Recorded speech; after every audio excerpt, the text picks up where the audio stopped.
Could an Egyptian princess be the legendary mother of the Gaels and conqueror of the Irish island? Discover the thrilling theory that connects Scota, a key figure in Irish and Scottish mythology, to the Amarna dynasty's Meriaten. Unravel the mysteries of ancient exiles, mythical invasions, and hidden lineages as we explore how these legendary tales challenge and enrich our understanding of history.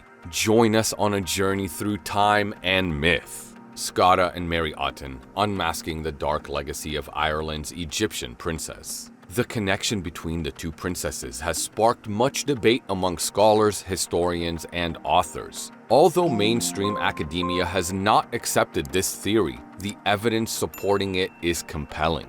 The two women argued to be the same, and if it happens to be so, it could have dire consequences because the personage of Scota that people are familiar with could be completely flipped on its head.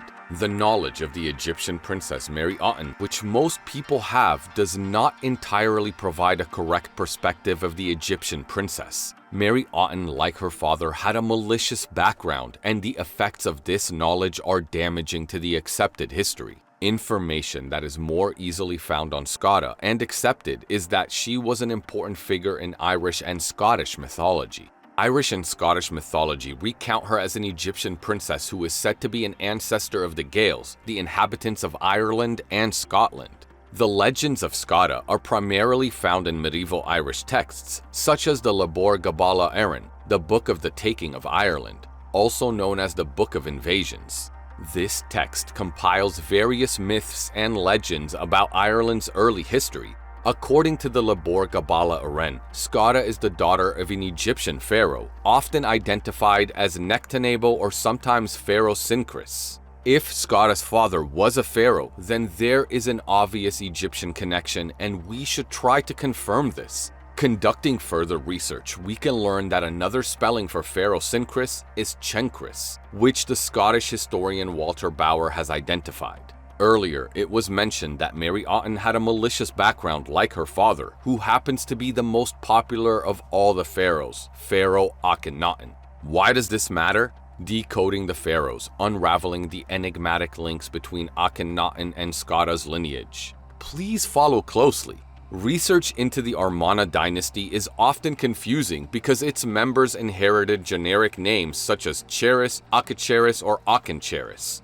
The accounts of Manetho, which were derived from multiple transmission routes for his original king list, propose two possible locations or eras for Moses and the Exodus. Either at the beginning of the 18th dynasty during the reign of Thutmoses, Moses, or the Amarna era at the time of Auchencheris or Rathotis. It is worth noting that the Judaic people were involved in two exodus out of Egypt, the Great Hyksos Exodus during the Thutmoses I's reign, and the smaller Amarna Exodus of Akhenaton and Nefertiti, or Akhenaton and Kia, at the end of the Amarna era. Although the translators of Manetho are puzzled by this apparent duplication of the Exodus, the different accounts are both accurate. However, our current discussion revolves around Pharaoh Chencris and Pharaoh Ratosis Auchenchencris, including the 18th dynasty's most famous pharaoh, Pharaoh Akhenaton.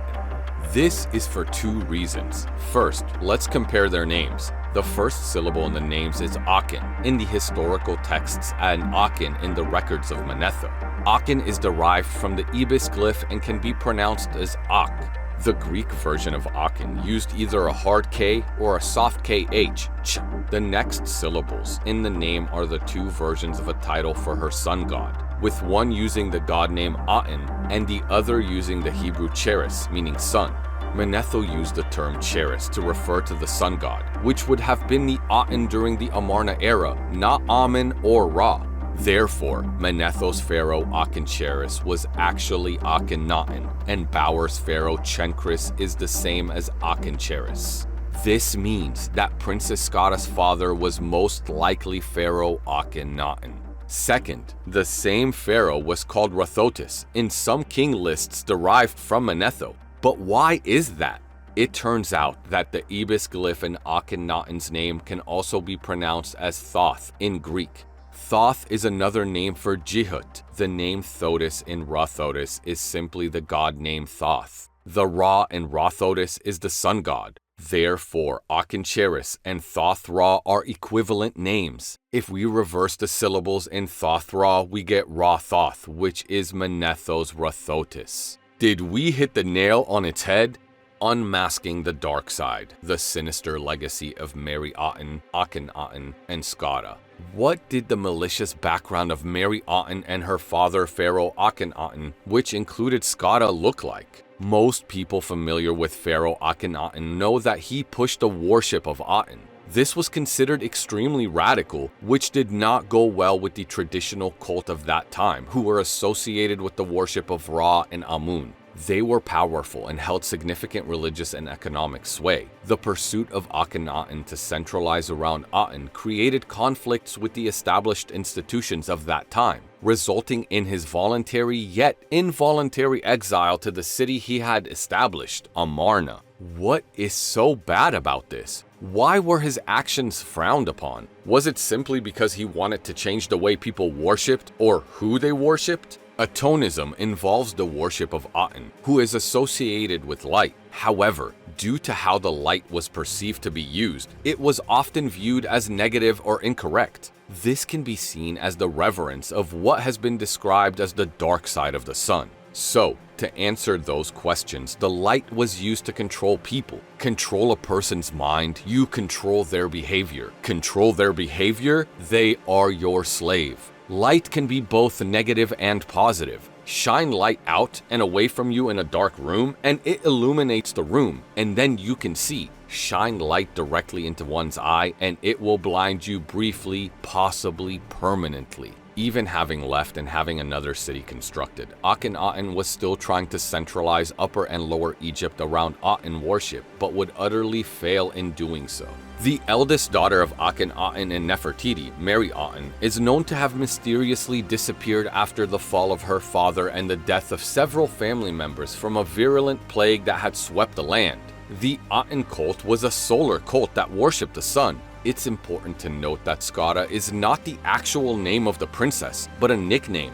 The name Scota often suggests that it derived from the Greek word skotos, which means darkness or blackness. This etymological link strongly implies that Scota means the black one or the dark one. However, this does not refer to the color of her skin, but the content of her character and the way she worshipped. Scota was looked upon as evil because of her actions and beliefs. Because of this, she is referred to as the Dark One or the Black One. Princess Scota, Meriaten, worshipped just like her father, and considering what is said in the Labor Gabala Aren, Scota marries Mil-Espain, also known as Malicious, a soldier of Spain. After Meal's death, Scota leads her people to Ireland. When the Gaels, these people are connected to Scota and Meal, land in Ireland, they engage in several battles with the Tuatha De Danann, the mythical inhabitants of Ireland at that time. The Gaels, also known as the Milesians, are considered the final and most significant settlers of Ireland. What kind of person or persons goes to a land they have never been and wages war on inhabitants? Evil ones, black ones, dark ones. As we peel back the layers of history and mythology, the story of Scota, the Dark One, unfolds with startling clarity. An exiled Egyptian princess leads her people across vast seas to conquer new lands, intertwining her legacy with the origins of the Gaels. So, as we conclude our journey through the mists of time, we leave you with this thought. History is often written by the victors, but the truth lies hidden, waiting to be uncovered. Could the story of Scota be one such truth, a forgotten link between the ancient worlds of Egypt and Ireland? Join us next time as we continue to explore the hidden corners of history and mythology. Don't forget to like, subscribe, and hit the notification bell to stay updated on our latest discoveries. Until then, let the legends guide your curiosity and the past inspire your future. Until next time.